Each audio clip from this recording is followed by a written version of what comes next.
আসসালামু আলাইকুম সবাইকে। আজকে আমরা পদার্থবিজ্ঞান ২য় পত্রের স্থির তড়িৎ অধ্যায় অর্থাৎ স্ট্যাটিক ইলেকট্রিসিটি অধ্যায় নিয়ে আলোচনা করব। এটা একটা সিকিউ সাজেশন ভিত্তিক ক্লাস হবে। আমরা মূলত এই ক্লাসে দেখব যে আমাদের বোর্ড সৃজনশীল পরীক্ষাতে যে সকল টপিক থেকে কোশ্চেন আসে সেই টপিকগুলো নিয়ে আমরা একটু আলোচনা করব এবং এই আলোচনার পরে আমরা কিছু বোর্ড কোশ্চেন প্র্যাকটিস করব। তাহলে শুরু করা যাক। আমরা যদি আমাদের ফার্স্ট স্লাইডটা দেখি, আমাদের ফার্স্ট স্লাইডে কি আছে দেখো তোমরা। আমাদের ফার্স্ট স্লাইডে আছে কুলম্বের সূত্র। তাহলে প্রথমে আমরা কুলম্বের সূত্র সম্পর্কে জানবো। কুলম্বের সূত্রটা কি? কুলম্বের সূত্র হচ্ছে, ধরে নিচ্ছি আমাদের দুইটা আধান, সেটা হচ্ছে Q1 আধান এবং Q2 আধান। তাহলে দুইটা আধান হচ্ছে Q1 আধান এবং Q2 আধান। এই দুইটা আধান হচ্ছে r দূরত্বে আছে। এই দুইটা আধান পরস্পর থেকে r দূরত্বে আছে। এখন কুলম্বের সূত্র অনুযায়ী কি? কুলম্বের সূত্র অনুযায়ী হবে আমাদের যেটা কুলম্ব বল, অর্থাৎ এই যে এই আধান এবং এই আধান, Q1 আধান এবং Q2 আধান, এই দুইটি আধানের মধ্যে আমাদের একটা বল কাজ করবে। সেই বলটাই হচ্ছে আমাদের কুলম্ব বল এবং এই কুলম্ব বলটা হবে এই আধানদ্বয়ের গুণফলের সমানুপাতিক।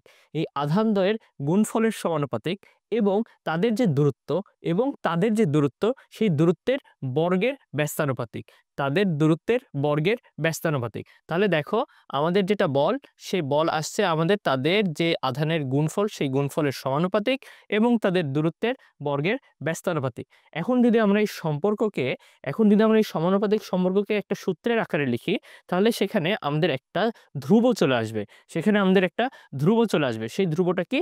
সেই ধ্রুবটা হচ্ছে আমাদের এই সি। তাহলে F naught is equals to C into Q1 into Q2 divided by r square. এটাই হচ্ছে আমাদের কুলম্বের সূত্র।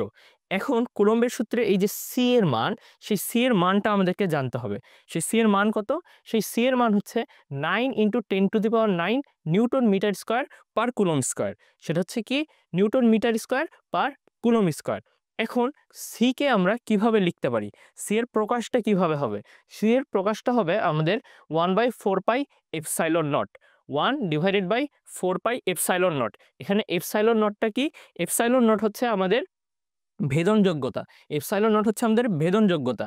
তাহলে এটা হচ্ছে আমাদের শূন্য মাধ্যমে কুলম্বের সূত্র, শূন্য মাধ্যমে কুলম্ব বলের আলোচনা হচ্ছে এটা। কিন্তু যখন আমরা শূন্য মাধ্যম ব্যতীত অন্য কোনো একটা মাধ্যমে যাব, তখন সেখানে আমাদের কি চেঞ্জ হবে? তখন আমাদের এই যে এপসাইলন যেটা, সেটা আমাদের চেঞ্জ হয়ে যাচ্ছে। কারণ মাধ্যমের সাথে সাথে আমাদের এই যে এপসাইলন নট বা আমাদের যে ভেদনযোগ্যতা, সেটা আমাদের চেঞ্জ হবে। এখন অন্য যে কোনো মাধ্যম যদি হয়, অন্য যে কোনো মাধ্যমে আমাদের এই কুলম্ব বল Fm হবে এই যে Cm into Q1 Q2 divided by r square. Q1 Q2 divided by r square. এখানে কি দেখো 1/4 পাই আমি এখানে এপসাইলন লিখেছি, এখানে এপসাইলন নট নাই। এপসাইলন নট থাকা মানে সেটা শূন্য মাধ্যমে, কিন্তু এপসাইলন মানে অন্য যে কোনো মাধ্যমে। তাহলে দেখো কুলম্বের সূত্রের একটা জিনিস, যে এটা দেখতে কিন্তু আমাদের অনেকটা মহাকর্ষের যে সূত্র সেই সূত্রের মতো। এটা মহাকর্ষের সূত্রের অনেকটা কপি বলা যায়। সেটা কি? এখানে F naught is equals two, দেখো যেখানে আমাদের ছিল F আর এখানে হচ্ছে আমাদের সি, কিন্তু মহাকর্ষের সূত্রের ছিল আমাদের সেটা জি বা মহাকর্ষীয় যেটা সার্বজনীন ধ্রুবক। তার বদলে এখানে আমরা সি বা কুলম্বের ধ্রুবক যেটা কুলম্বস কনস্ট্যান্ট সেটা নিয়ে এসেছি। তাহলে এই যে কুলম্বস কনস্ট্যান্টের সাথে আমাদের Q1 Q2 ওখানে ছিল আমাদের ভরের, কিন্তু এখানে আমরা আধানের গুণ করে দিচ্ছি এবং তাদের ব্যস্তানুপাতিক হচ্ছে তাদের যে দূরত্বের বর্গ। তাদের ব্যস্তানুপাতিক কি? দূরত্বের বর্গ। তাহলে আমরা শূন্য মাধ্যমে কুলম্বের বল কিরকম হবে সেটা জানলাম, অন্য যে কোনো মাধ্যমে কুলম্বের বল কিরকম হবে সেটা জানলাম। এখন আমাদেরকে কি দেখব? এখন আমরা দেখব এই যে কুলম্বের বল যেটা আমরা জানলাম, এটার ভেক্টর ফর্ম। এটার ভেক্টর ফর্ম যদি দেখি, সেটা হবে এই যে 1/4 pi epsilon naught into K. 1/4 pi epsilon naught into K. কেটা কি? কেটা হচ্ছে আমাদের, দেখো কে হচ্ছে আমাদের ডাই ইলেকট্রিক কনস্ট্যান্ট বা পরাবৈদ্যুতিক ধ্রুবক। কে হচ্ছে আমাদের ডাই ইলেকট্রিক কনস্ট্যান্ট বা পরাবৈদ্যুতিক ধ্রুবক। যখন আমাদের মাধ্যম চেঞ্জ হবে, শূন্য মাধ্যম বা বায়ু মাধ্যমে আমরা যখন বিবেচনা করব, তখন আমাদের এই কে এর মান হয় 1। কে এর মান হয় 1, এই কারণে আমাদের সেটা এপসাইলন নট হিসেবে বিবেচনা করি। তখন আমরা এপসাইলনকে এপসাইলন নট হিসেবে বিবেচনা করি। কিন্তু অন্য যে কোনো মাধ্যমে যখন আমরা এপসাইলন নির্ণয় করতে চাবো, তখন সেটা কি হবে? এপসাইলন সমান হয়ে যাবে এপসাইলন নট ইন্টু কে। সেটা হয়ে যাবে এপসাইলন নট ইন্টু কে। অর্থাৎ এই যে ভেদনযোগ্যতার সাথে যদি আমি পরাবৈদ্যুতিক ধ্রুবককে গুণ করে ফেলি, তাহলে আমি অন্য মাধ্যমে যে ভেদনযোগ্যতা সেটা পেয়ে যাচ্ছি। এই কারণে এখানে লেখা হয়েছে 1/4 pi epsilon naught K into Q1 Q2 divide by r cube এখানে কিউব কেন আসলো? কারণ এখানে আমি একটা আর ভেক্টর নিয়ে এসেছি। এখানে আর ভেক্টর নিয়ে আসার কারণে এখানে আমাদের একটা আর আর হচ্ছে নিচে চলে যাচ্ছে।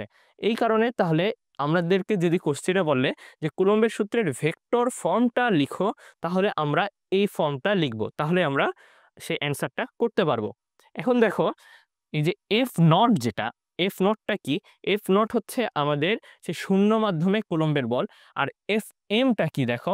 এফ এমটা হচ্ছে অন্য যেকোনো মাধ্যমে আমার কুলম্বের বল। অন্য যেকোনো মাধ্যমে কুলম্বের বল। এখন এই যে এপসাইলন নটের সাথে বা এপসাইলনের সাথে কিন্তু আমার এফ এর সম্পর্ক যদি দেখাই, সেটা কি আসছে? সেটা কিন্তু ব্যস্তানুপাতিক আসছে। সেটা কিন্তু ব্যস্তানুপাতিক আসছে। তাহলে এই ব্যস্তানুপাতিক সম্পর্ক দ্বারা আমরা কি বুঝছি? যে এটা যদি এফ নট হয় আর এটা যদি এফ এম হয়, তাহলে এখানে চলে যাবে এপসাইলন এবং এখানে চলে আসবে এপসাইলন নট। আর এখন দেখো এপসাইলনকে আমি কিভাবে প্রকাশ করতে পারি? এখানে লিখা আছে এপসাইলনকে এপসাইলন নট ইন্টু কে দ্বারা প্রকাশ করতে পারি। তাহলে epsilon naught into K divided by যদি এপসাইলন নট হয়, তাহলে এপসাইলন নট কেটে যাবে, আমার খালি কেটা থাকবে। অর্থাৎ ডাই ইলেকট্রিক কনস্ট্যান্ট বা পরাবৈদ্যুতিক ধ্রুবকটা থেকে যাবে।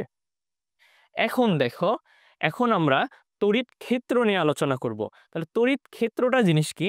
ধরা যাক একটা আধান আছে। এখন এই আধানের কারণে এই আধানের হচ্ছে যে বিস্তৃতি থাকবে।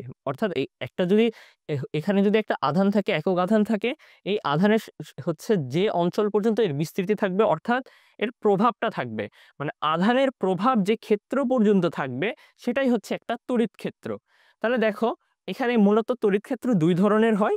একটা হচ্ছে অসম তড়িৎ ক্ষেত্র, আর একটা হচ্ছে আমাদের সুষম তড়িৎ ক্ষেত্র। তাহলে অসম তড়িৎ ক্ষেত্র কোনগুলো এবং সুষম তড়িৎ ক্ষেত্র কোনগুলো, সেটা যদি আমরা দেখি, তাহলে দেখো এটা হচ্ছে আমাদের অসম তড়িৎ ক্ষেত্র। এটা কি? এটা হচ্ছে আমাদের একটা বিচ্ছিন্ন ধনাত্মক আধান। এটা হচ্ছে আমাদের একটা বিচ্ছিন্ন ধনাত্মক আধান। এই দেখা যাচ্ছে এই ধনাত্মক আধান থেকে বলরেখাগুলো বাইরের দিকে ছড়ায় যাচ্ছে। এই ধনাত্মক আধান থেকে বলরেখাগুলো বাইরের দিকে ছড়ায় যাচ্ছে। আর এটা কি? এটা হচ্ছে আমাদের একটা বিচ্ছিন্ন ঋণাত্মক আধান। এটা হচ্ছে আমাদের একটা বিচ্ছিন্ন ঋণাত্মক আধান। বলরেখাগুলো দেখো এই ঋণাত্মক আধানের দিকে আসছে। বলরেখাগুলো এই ঋণাত্মক আধানের দিকে আসছে।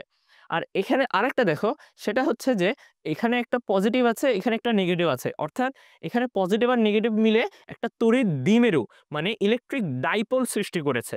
তাহলে এখানে তড়িৎ দ্বিমেরু বা ইলেকট্রিক ডাইপোল সৃষ্টি হয়ে গেছে। এটাও এক ধরনের অসম তড়িৎ ক্ষেত্র।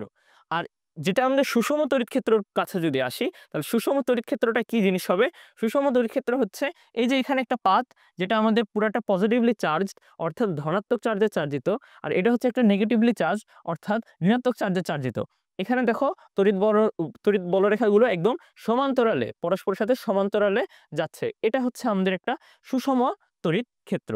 তাহলে এই যে কোনটা অসম তড়িৎ ক্ষেত্র, কোনটা সুষম তড়িৎ ক্ষেত্র, এটা একটু আমাদেরকে মাথায় রাখতে হবে। এটা অনেক সময় আমাদের সিকিউতে মানে এমসিকিউতে চলে আসতে পারে। তাহলে সেটা কি? দেখো আমার এখানে লেখা আছে যে বিচ্ছিন্ন ধনাত্মক ও ঋণাত্মক আধান এবং তড়িৎ দ্বিমেরু। তাহলে বিচ্ছিন্ন ধনাত্মক ও ঋণাত্মক আধান এবং তড়িৎ দ্বিমেরু হচ্ছে আমাদের অসম তড়িৎ ক্ষেত্র এবং তড়িৎ দ্বিমেরু হচ্ছে আমাদের অসম তড়িৎ ক্ষেত্র। পরের স্লাইডে যদি যাই, পরের স্লাইডে দেখো আমরা চার্জ সম্পর্কে জেনেছি। এখন চার্জের আমরা কিছু তথ্য জানবো। তাহলে চার্জের যদি কিছু তথ্য আমরা জানি, সেটা কি দেখব? যে ধনাত্মক চার্জ বলতে আমরা কি বুঝি?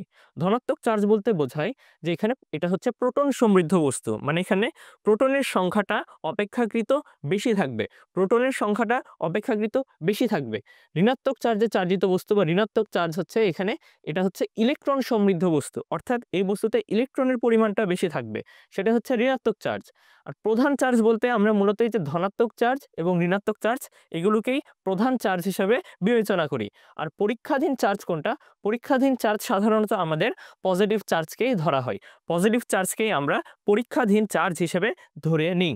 এখন দেখো, এখন আমরা আধানের কোয়ান্টায়ন সম্পর্কে যদি জানতে চাই, আধানের কোয়ান্টায়ন জিনিসটা হচ্ছে যে q is equals to n e. মানে কিউ হচ্ছে আমাদের আধান, এই আধানের মান সমান হচ্ছে এন ইন্টু ই। এখানে ই হচ্ছে আমাদের ইলেকট্রনের চার্জ এবং এন হচ্ছে আমাদের পূর্ণ সংখ্যা। তাহলে ই হচ্ছে আমাদের ইলেকট্রনের চার্জ এবং এন হচ্ছে আমাদের পূর্ণ সংখ্যা। তাহলে এন হচ্ছে 1 2 3 ডট ডট ডট এন, আর ই হচ্ছে কি? ইলেকট্রনের চার্জ। ইলেকট্রনের চার্জ কত আমরা জানি? -1.6 into 10 to the power -19 coulomb, অর্থাৎ -1.6 into 10 inverse 19 coulomb into 10 inverse 19 coulomb. এখন যেটা মেইন জিনিস এখানকার সেটা হচ্ছে যে n এর মান কখনো ভগ্নাংশ হতে পারবে না। n এর মান কখনো ভগ্নাংশ হতে পারবে না, এর মানে n এর মান অলওয়েজ আমাদের পূর্ণ সংখ্যা। n এর মান অলওয়েজ আমাদের পূর্ণ সংখ্যা হবে, কখনো ফ্র্যাকশন হবে না। মানে তুমি যদি বলো n এর মানে যে 1.2 বা 1.3 বা হচ্ছে যদি 2.7, মানে এরকম কোনো ফ্র্যাকশন আসবে না। এটা অলওয়েজ আমাদের পূর্ণ সংখ্যা আসবে। সেটা কি হয়তোবা 3, 4, 20, 50 এরকম আসবে। অর্থাৎ এখানে কোনো ভগ্নাংশ আসবে না। পরের স্লাইডে যদি যাই, সেটা কি? সেটা হচ্ছে আমাদের তড়িৎ ক্ষেত্র প্রাবল্য। সেটা হচ্ছে আমাদের তড়িৎ ক্ষেত্র প্রাবল্য। আমরা আগেই জেনে এসেছি প্রাবল্য জিনিসটা কি? প্রাবল্য জিনিস হচ্ছে যদি আমরা এখানে একটা হচ্ছে কোনো ধনাত্মক আধান থাকে, অর্থাৎ এখানে একটা তড়িৎ ক্ষেত্রে ধনাত্মক আধানের কারণে একটা তড়িৎ ক্ষেত্র তৈরি হয়েছে। এখন এই তড়িৎ ক্ষেত্রতে অসীম থেকে কোনো একটা একক ধনাত্মক আধান আমি নিয়ে আসছি। নিয়ে আসতে যে পরিমাণ বল লাগছে, মানে একক আধানের জন্য যে পরিমাণ বল লাগবে সেটাই হচ্ছে আমাদের প্রাবল্য। একক আধানের জন্য যে পরিমাণ বল লাগবে সেটাই হচ্ছে আমাদের প্রাবল্য। তার প্রাবল্যের সাথে মেইনলি আমাদের বলের সম্পর্কটা থাকে। এই কারণে দেখো এখানে লেখা আছে E সমান এফসি বাই কিউ নট। ই সমান এফসি বাই কিউ নট, মানে এই কিউ নট আধানকে আনতে আমাদের এফসি পরিমাণ বল লাগছে। এখন এটাকে যদি আমরা আরেকটু সুন্দর করে সিম্পলিফাই করি, তাহলে দেখো কি আসছে, E is equals to 1/4 pi epsilon naught into Q divided by r square. তাহলে এটা হচ্ছে আমাদের প্রাবল্যের সূত্র। আর প্রাবল্যের সূত্রটা আমরা মনে রাখবো, সেটা কি? E is equals to 1/4 pi epsilon naught into Q divided by r square. তাহলে তড়িৎ প্রাবল্যের যেটা একক, তড়িৎ ক্ষেত্র প্রাবল্যের যেটা একক, এককটা কি হবে? দেখো E ইজ ইকুয়ালস টু লেখা হচ্ছে এফসি বাই কিউ নট। তাহলে এফসি এর একক কি? নিউটন। কিউ নটের একক কি? কুলম। তাহলে একক হচ্ছে নিউটন পার কুলম। এবং যদি আমরা মাত্রার দিকে যাই, তাহলে আমরা যদি মাত্রা নির্ণয় করি, মাত্রাটা হচ্ছে এটার ml t inverse 3 I inverse 1। তাহলে ml t inverse 3 I inverse 1। এই যে মাত্রা, এই যে একক, এগুলো আমাদের এমসিকিউতেও চলে আসতে পারে বা সৃজনশীলের যে ক নাম্বার কোশ্চেনটা থাকে সেখানেও চলে আসতে পারে। এখন আমরা তড়িৎ ক্ষেত্র প্রাবল্য সম্পর্কে যদি কিছু জানতে চাই, সেটা হচ্ছে যে প্রাবল্য নির্ভর করে তড়িৎ ক্ষেত্রকারী সৃষ্টি চার্জের উপর। তাহলে প্রাবল্য নির্ভর করে তড়িৎ ক্ষেত্র সৃষ্টিকারী চার্জের উপর, মানে এই যে চার্জটা আছে, এখানে যে চার্জটা আছে, এই যে এই চার্জটা কিন্তু এই তড়িৎ ক্ষেত্রটা সৃষ্টি করেছে। তাহলে এই চার্জের উপরেই মূলত প্রাবল্যটা নির্ভর করবে। আরেকটা জিনিস সেটা হচ্ছে এটি বিপরীত বর্গীয় সূত্র মেনে চলে। দেখো এখানে কিন্তু আমাদের আর স্কোয়ার আছে, আর স্কোয়ারটা ই এর সাথে কি ব্যস্তানুপাতিক। এই কারণে এখানে আমি বলতে পারি ই বা তড়িৎ প্রাবল্য আমাদের বিপরীত বর্গীয় সূত্র, বিপরীত বর্গীয় সূত্র মেনে চলে। এখন একটা জিনিস লক্ষ্য করার মতো, যদি আমাদের x টেন্ডস টু 0 হয়, অর্থাৎ এই দূরত্বটা যদি আমাদের অসীমের কাছাকাছি হয়, মানে এটা ইনফিনিটির কাছাকাছি যাচ্ছে, তাহলে দেখো যখন এটা ইনফিনিটির কাছাকাছি যাবে তখন এটা কিন্তু আমাদের 0-র কাছাকাছি অটোমেটিকলি চলে যাবে। তাই x টেন্ডস টু ইনফিনিটি হলে e টেন্ডস টু 0 হয়ে যাচ্ছে। তাহলে x টেন্ডস টু যদি ইনফিনিটি হয়, অর্থাৎ দূরত্ব যদি আমাদের অসীমের দিকে যেতে থাকে, অসীমের দিকে যেতে থাকে, তাহলে আমাদের প্রাবল্যটা 0 হয়ে যাবে। এখন যদি প্রাবল্যগুলো যোগ করি, সেটা কিভাবে? প্রাবল্যের যোগ হচ্ছে আমাদের ভেক্টর যোগ। প্রাবল্যর যোগ হচ্ছে আমাদের ভেক্টর যোগ, কারণ প্রাবল্য এক ধরনের আমাদের ভেক্টর রাশি হচ্ছে। প্রাবল্য আমাদের এক ধরনের ভেক্টর রাশি, তাই এটারও যোগ হবে আমাদের ভেক্টর রাশির যোগের মতোই। পরের স্লাইডে যদি আমরা যাই, আমরা দেখব এখন আধান ঘনত্ব বা চার্জের তলমাত্রিক ঘনত্ব। আধান ঘনত্ব এই জিনিসটা আমাদের সামনেও অনেকবার আসবে। তাহলে আধান ঘনত্ব জিনিসটা কি? আধান ঘনত্ব হচ্ছে একক ক্ষেত্রফলে যে পরিমাণ চার্জ, একক ক্ষেত্রফলে যে পরিমাণ চার্জ, সেটাই হচ্ছে আমাদের আধান ঘনত্ব। তাহলে আধান ঘনত্ব সমান হচ্ছে কিউ ডিভাইডেড বাই এ। এখানে একে আমরা কিভাবে লিখতে পারি? একে আমরা 4 পাই আর স্কোয়ার দ্বারাও লিখতে পারি। একে আমরা লিখতে পারি 4 পাই আর স্কোয়ার। তাহলে এটা একক কি? যেহেতু এটা হচ্ছে আমাদের আধান ডিভাইডেড বাই ক্ষেত্রফল, আধানের একক আমরা জানি কুলম, আর হচ্ছে ক্ষেত্রফলের একক কি আমাদের মিটার স্কোয়ার। তাহলে একক কি? Coulomb per metre square. এখন দেখো আধান ঘনত্ব ও প্রাবল্যের মধ্যে আমরা সম্পর্ক নিয়ে আসবো। আধান ঘনত্ব আর প্রাবল্যের মধ্যে সম্পর্ক যদি নিয়ে আসতে চাই, সেটা হচ্ছে E is equals to 1/4 pi epsilon naught into Q divided by r square, q divided by r square. এখন দেখো আমি 4 পাইটাকে এটার কাছে নিয়ে আসলাম আর এপসাইলন নটকে আমরা একটু আলাদা রাখলাম। 4 পাইকে এই আর স্কোয়ারের কাছে নিয়ে আসলাম এবং এপসাইলন নটকে একটু আলাদা রাখলাম। তাহলে এটা কি আসছে? Q divided by 4 pi r square. আর q divided by 4 pi r square, এটাকে আমরা কি জানি? এটাকে আমরা জানি তলমাত্রিক ঘনত্ব। এটাকে আমরা জানি তলমাত্রিক ঘনত্ব।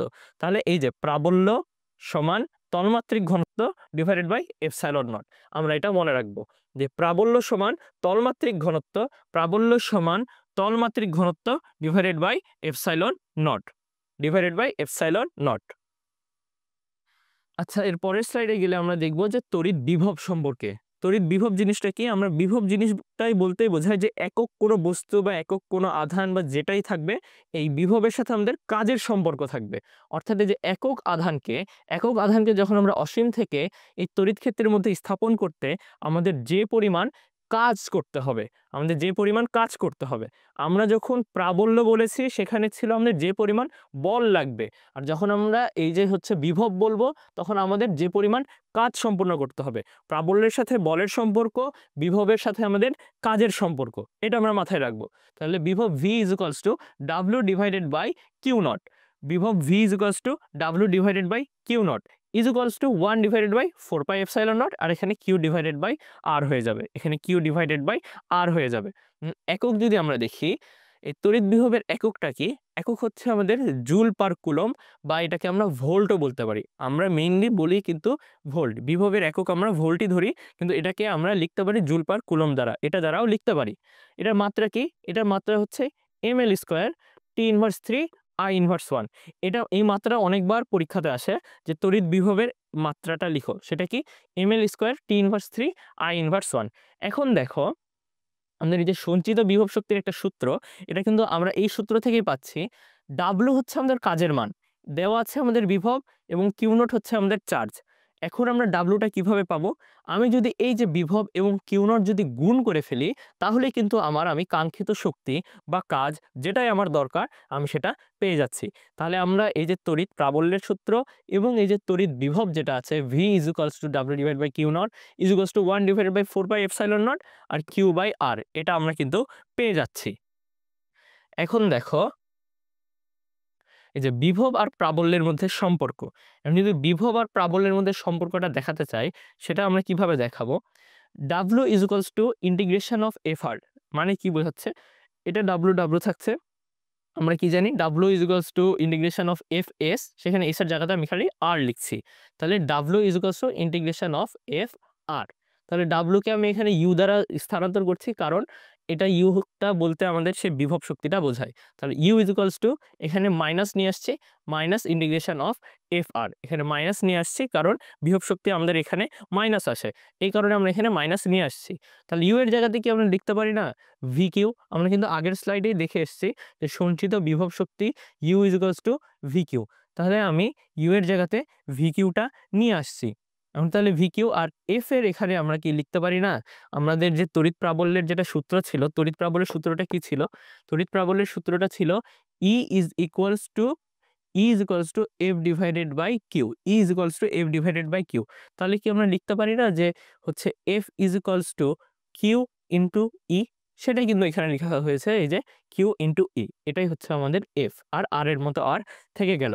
এখন এই যে এখানে ভি কিউ ছিল, এখানে কিউ ছিল, তাহলে কিউ কিউ যদি কেটে যায়, এখানে থাকছে V is equals to minus integration of E R. তাহলে ই আমাদের কি হচ্ছে?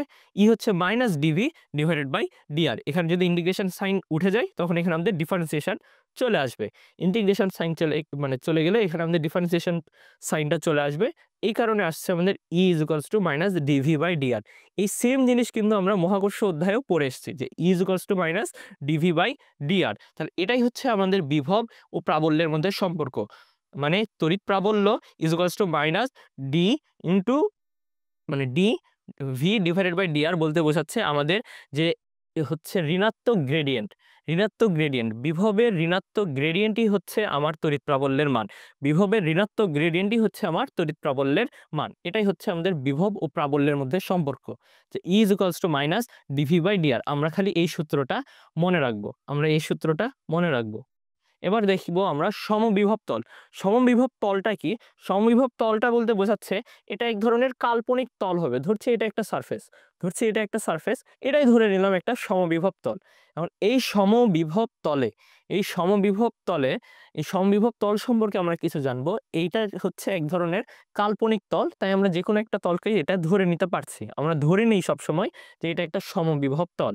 এখন সমবিভব তলে কি ঘটে, এই সব বিন্দুতে বিভবের মান সমান থাকে।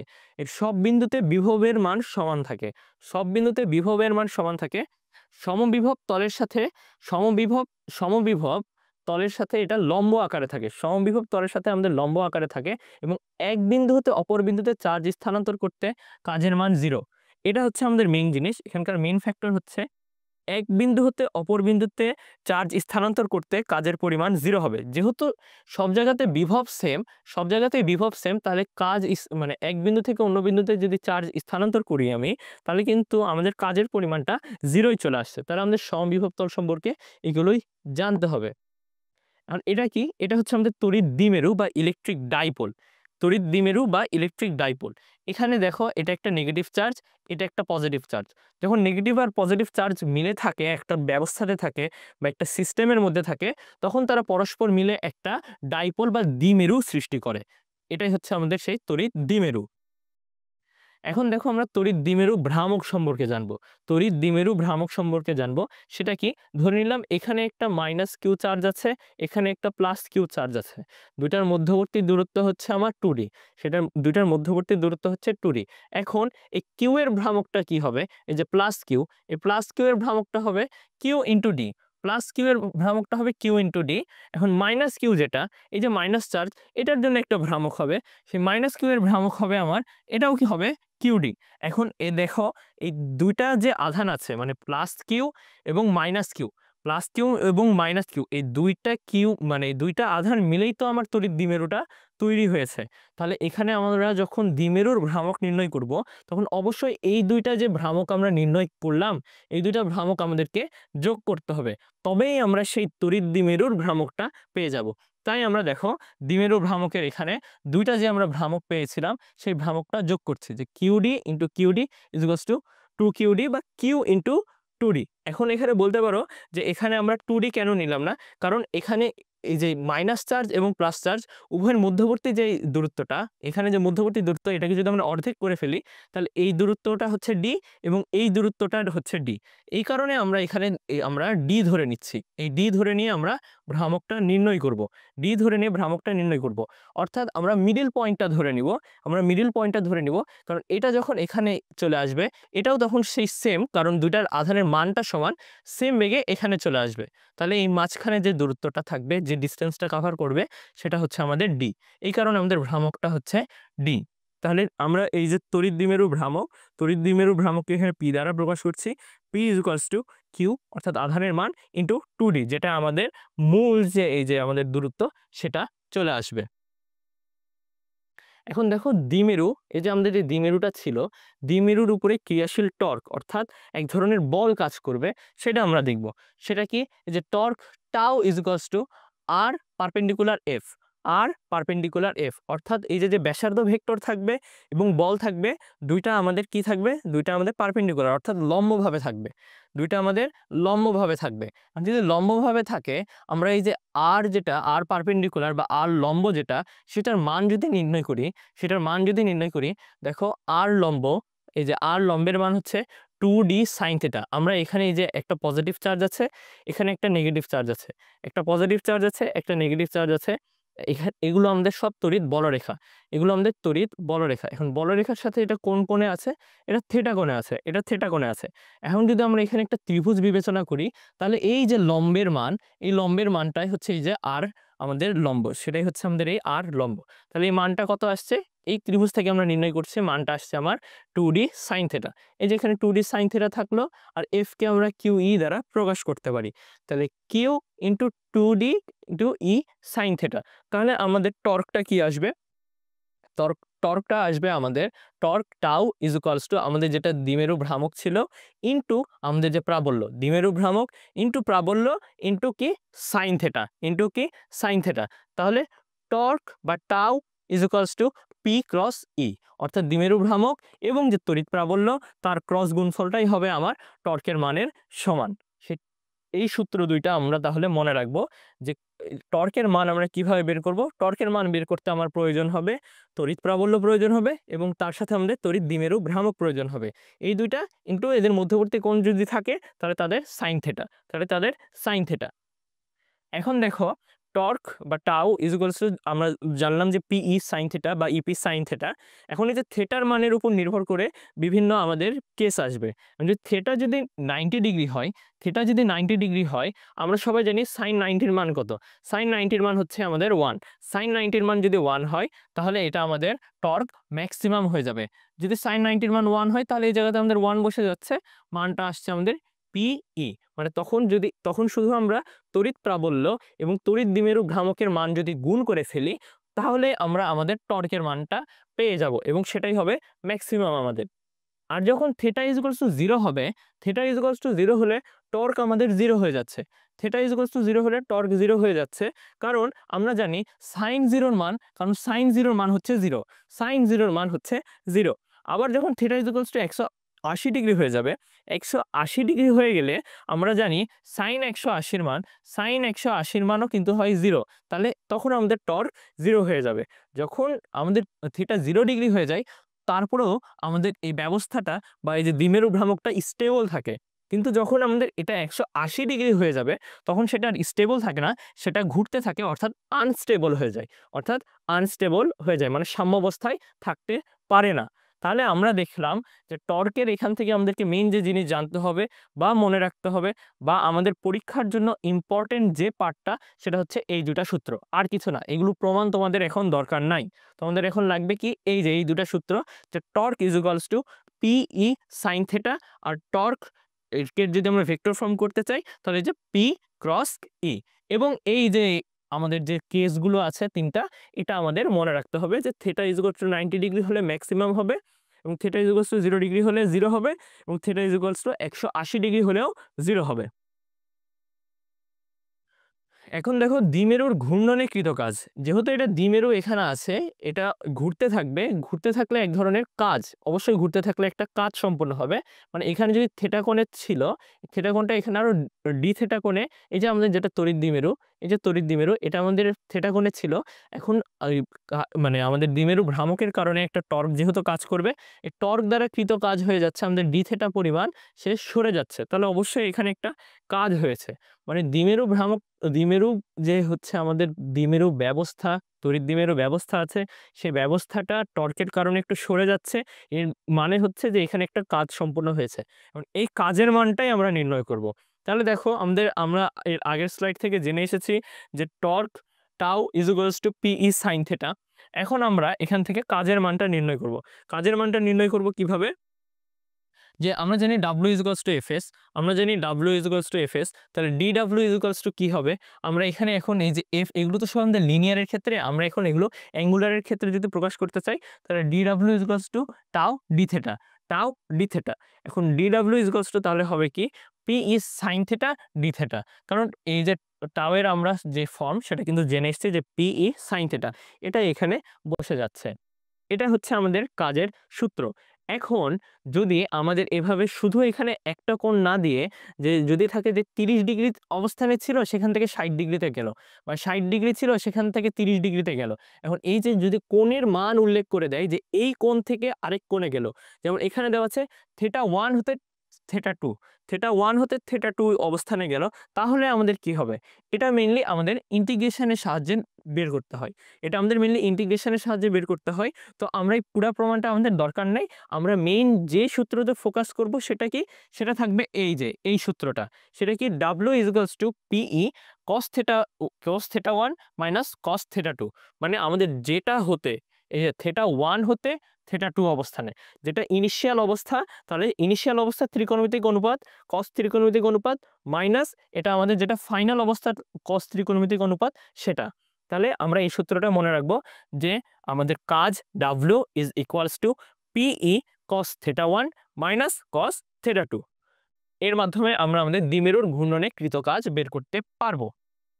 এবার দেখো, এবার হচ্ছে এই যে একটা আমাদের দ্বিমেরু আছে অর্থাৎ ইলেকট্রিক ডাইপোল আছে, এই দ্বিমেরুর যে কোনো বিন্দুতে আমরা যদি তড়িৎ প্রাবল্য নির্ণয় করতে চাই, দ্বিমেরুর যে কোনো বিন্দুতে তড়িৎ প্রাবল্য নির্ণয় করতে চাই, সেটা কিভাবে নির্ণয় করব? এবং দ্বিমেরুর যে কোনো বিন্দুতে যদি আমরা বিভব নির্ণয় করতে চাই, তাহলে সেটা কিভাবে করব? এখন এই যে বিভব তড়িৎ প্রাবল্য নির্ণয়ের ক্ষেত্রে আমার সূত্রটা আসবে 1/4 pi epsilon naught into p/x³ into p/x³ into √3 cos square theta plus 1 √3 cos square theta plus 1। এখন এখানে আমাদের এই যে থেটার মানের উপর নির্ভর করে দুইটা কেস আসবে। থেটা যখন 0 ডিগ্রি হবে তখন কি হচ্ছে, থেটা যদি 90 ডিগ্রি হয় তখন কি হচ্ছে। থেটা যদি আমাদের 0 ডিগ্রি হয়, থেটা 0 ডিগ্রি হলে cos 0 এর মান আমরা কত জানি? cos 0 এর মান 1। তাহলে এখানে 3 + 1 হয়ে যায় আমাদের 4। 4 কে যখন আমরা রুট করব সেটা হয়ে যাচ্ছে তাহলে 2। এই কারণে এখানে আমাদের 2 চলে আসছে। তাহলে যখন থেটা = 0 ডিগ্রি হয়ে যাচ্ছে তখন আমাদের E এর মান আসবে 1/4πε0 ইন্টু 2p/x³। 1/4πε0 into 2p/x³। আর যখন θ = 90 ডিগ্রি হয়ে যাচ্ছে, আমরা কিন্তু জানি যে cos 90 এর মান কত আসছে। cos 90 এর মান কত? cos 90 এর মান হচ্ছে 0। cos 90 এর মান যদি 0 আসে তাহলে যে 3 cos স্কয়ার থিটা এই পার্টটা আমার 0 হয়ে যাবে। এই পার্টটা 0 হয়ে গেলে আমাদের থাকবে কি? আমাদের থাকবে শুধু 1। তাহলে √1 = 1। তাহলে আমার এখানে অ্যান্সারটা আসবে যে E = 1/4πε0 ইন্টু p/x³। এখানে p বলতে কি বোঝাচ্ছে? p টা হচ্ছে আমাদের তড়িৎ দ্বিমেরু ভ্রামকের মান। তাহলে এটা গেল আমাদের তড়িৎ ক্ষেত্রের যে কোনো বিন্দুতে, সেটা লম্ব বিন্দু হোক বা তড়িৎ ক্ষেত্রের উপরের কোনো বিন্দু হোক, মানে থেটা আমাদের 0 ডিগ্রি হোক বা 90 ডিগ্রি হোক, আমরা সব ক্ষেত্রে এই সূত্রটা অ্যাপ্লাই করতে পারবো। এটা হচ্ছে আমাদের জেনারেল সূত্র। আর যখন আমরা বিভব নির্ণয় করতে যাব তখন আমাদের সূত্রটা কি থাকবে? যদি আমরা বিভব নির্ণয় করতে চাই সেক্ষেত্রে যে V net = P cos θ divided by 4πε0 into x² - d² cos square θ।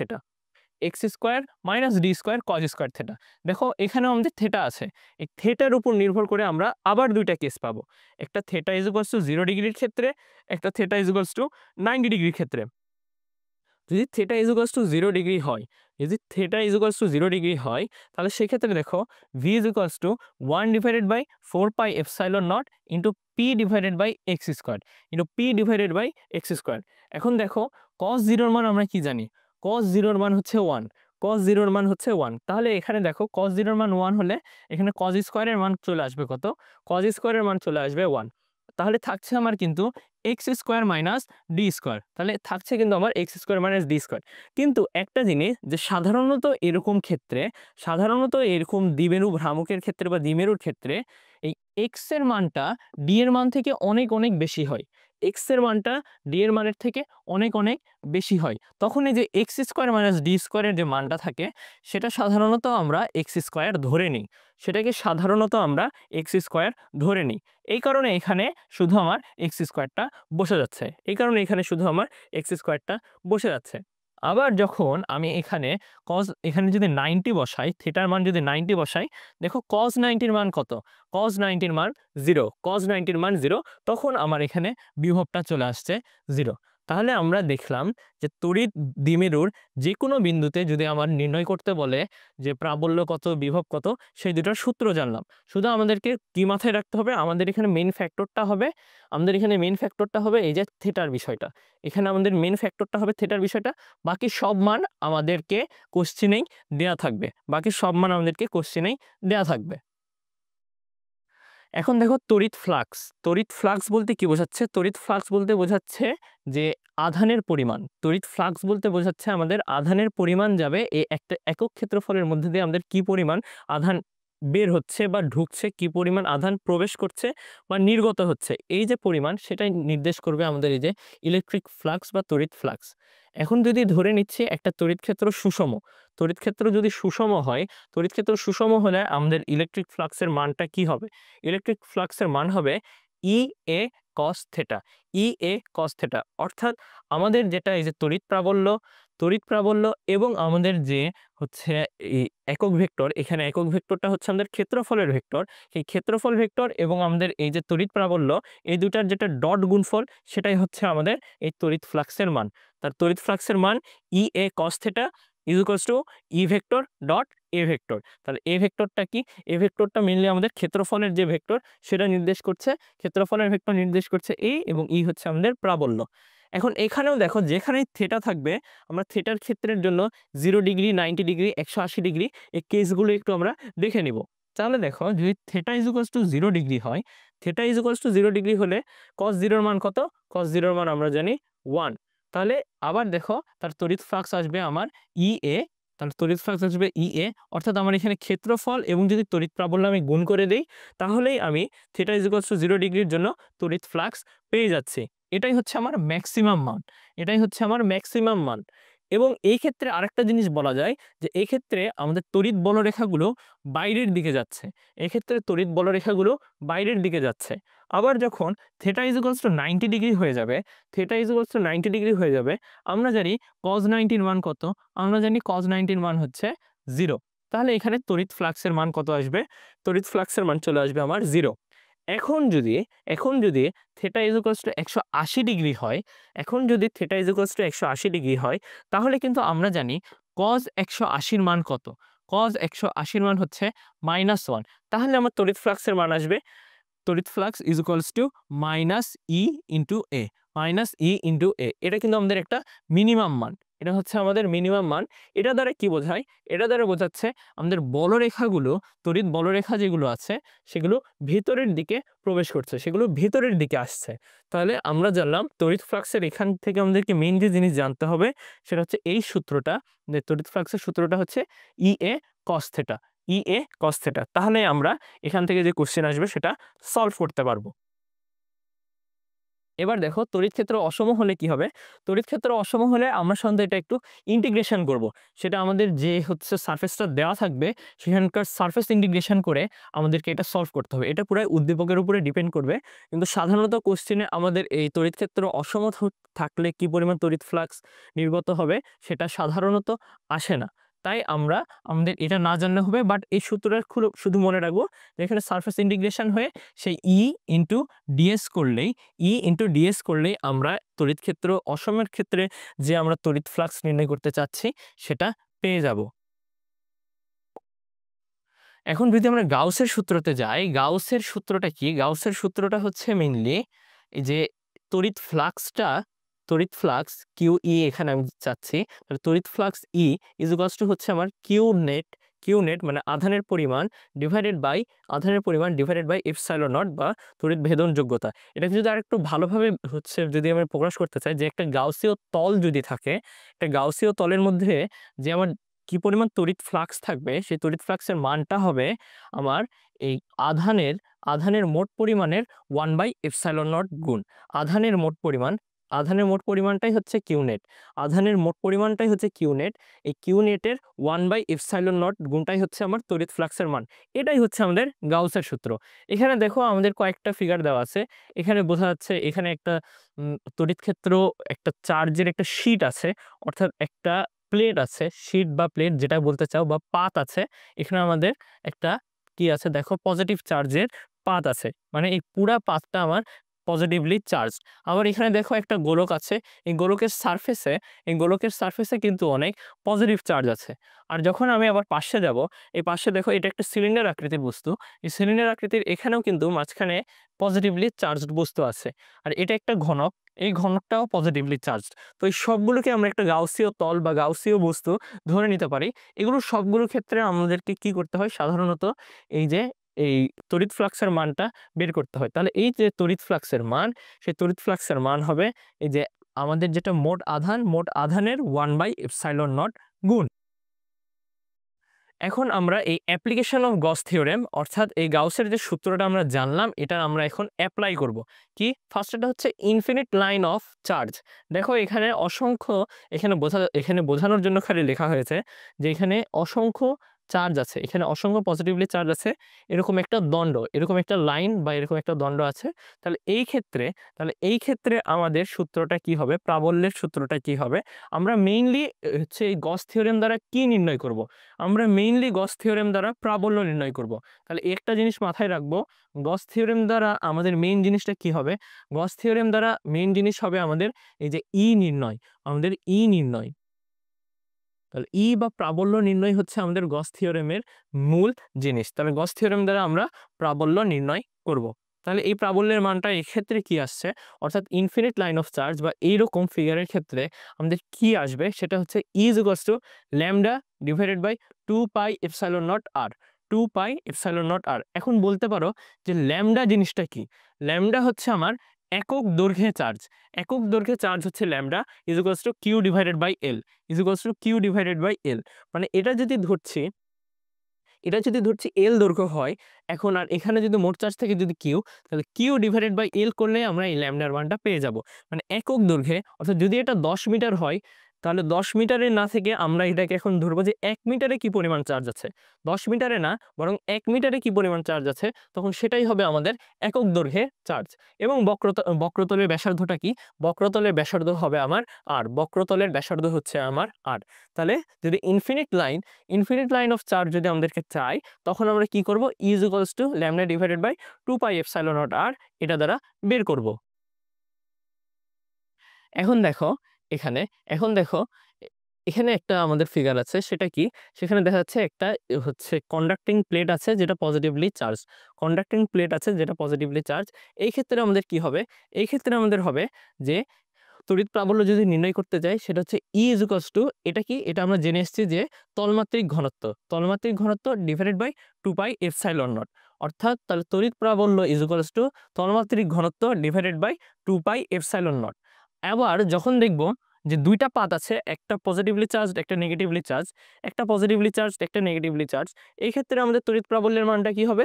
এক্ষেত্রে তড়িৎ প্রাবল্যের মান হবে, তড়িৎ প্রাবল্য ইজ ইকুয়ালস টু আমাদের তলমাত্রিক ঘনত্ব ডিভাইডেড বাই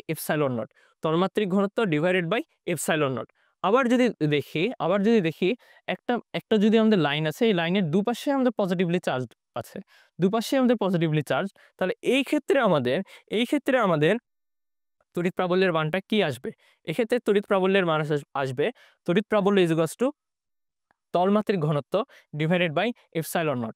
তড়িৎ প্রাবল্য ইজ ইকুয়ালস টু তলমাত্রিক ঘনত্ব ডিভাইডেড বাই এপসাইলন নট, এটা আসবে। তাহলে এই যে আমাদের যে তিনটা ক্ষেত্র আলোচনা করলাম, এগুলো একটু মনে রাখবো। সাধারণত এই গাউসের সূত্র থেকে কোশ্চেন খুব বেশি আসে না, বাট তারপরেও যদি আসে সেক্ষেত্রে আমরা এটা মনে রাখবো যে এই যে যদি ইনফিনিট লাইন অফ শিটের চার্জ যখন আসবে, মানে এটা একটা পুরো পাত, এই পাতটাতে আমাদের আমাদের হচ্ছে চার্জ আছে, পাতটাতে আমাদের চার্জ দ্বারা পূর্ণ আছে। তাহলে এই ক্ষেত্রে আমাদের তড়িৎ প্রাবল্য কি হবে?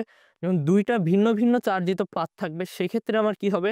এবং একটা পাতের দুই পাশে যখন দেখবো যে পজিটিভ চার্জ আছে বা নেগেটিভ চার্জ আছে, মানে চার্জ যদি থাকে, সেক্ষেত্রে আমার প্রাবল্য কি হবে, সেগুলো আমরা দেখব। এবার দেখো, এবার এটা হচ্ছে একটা ফাঁপা গোলক আমরা দেখছি। ফাঁপা গোলকের ক্ষেত্রে এই যে পি বিন্দু বা পৃষ্ঠ আছে, ফাঁপা গোলকের ক্ষেত্রে পি বিন্দু বা পৃষ্ঠ আছে। এই পি বিন্দু বা পৃষ্ঠে অবস্থান করলে, পি বিন্দু যদি পৃষ্ঠে অবস্থান করে, এক্ষেত্রে আমার কি হবে? এক্ষেত্রে আমার ই সারফেস বলতে বোঝাচ্ছে সারফেস বা পৃষ্ঠে তড়িৎ প্রাবল্যের মান।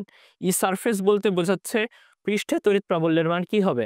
পৃষ্ঠে তড়িৎ প্রাবল্যের মান হবে 1/4 pi epsilon naught into Q divided by A square. এখানে এ এর মানটা কি? এ বলতে বোঝাচ্ছে আমার এই যে ব্যাসার্ধ। এ বলতে কি বোঝাচ্ছে? এ বলতে বোঝাচ্ছে আমার ব্যাসার্ধ। তাহলে E surface is equals to 1 divided by 4 pi epsilon naught into Q divided by A square. কিন্তু পি বিন্দুটা, ধরলাম এই যে পি বিন্দুটা, এটা যদি আমার অভ্যন্তরে, ফাঁপা গোলকের অভ্যন্তরে অবস্থান করে, তাহলে কি হবে? তাহলে ই ইনসাইড, অর্থাৎ ভিতরে কোনো তড়িৎ প্রাবল্য পাবে না, অর্থাৎ 0 হয়ে যাবে। তাহলে এখানে যদি লিখে দেই, এটা হচ্ছে এক ধরনের ফাঁপা গোলক, তাহলে এটা হচ্ছে এক ধরনের ফাঁপা গোলক। এই ফাঁপা গোলকের যদি অভ্যন্তরে অবস্থান করে, তাহলে ই ইনসাইড হয়ে যাবে আমাদের 0, মানে ভিতরে কোনো পরিমাণ আমাদের তড়িৎ প্রাবল্য পাবে না। এখন আমরা আসবো ধারক, যেখান থেকে আমাদের কোশ্চেনটা সবচেয়ে বেশি আসবে আশা করা যায়। সেটা হচ্ছে আমাদের এই যে ধারক বলতে এমন ব্যবস্থা বোঝায় যেখানে আমরা চার্জকে ধরে রাখতে পারি। আমরা চার্জকে ধরে রাখতে পারি এমন ব্যবস্থাই হচ্ছে ধারক।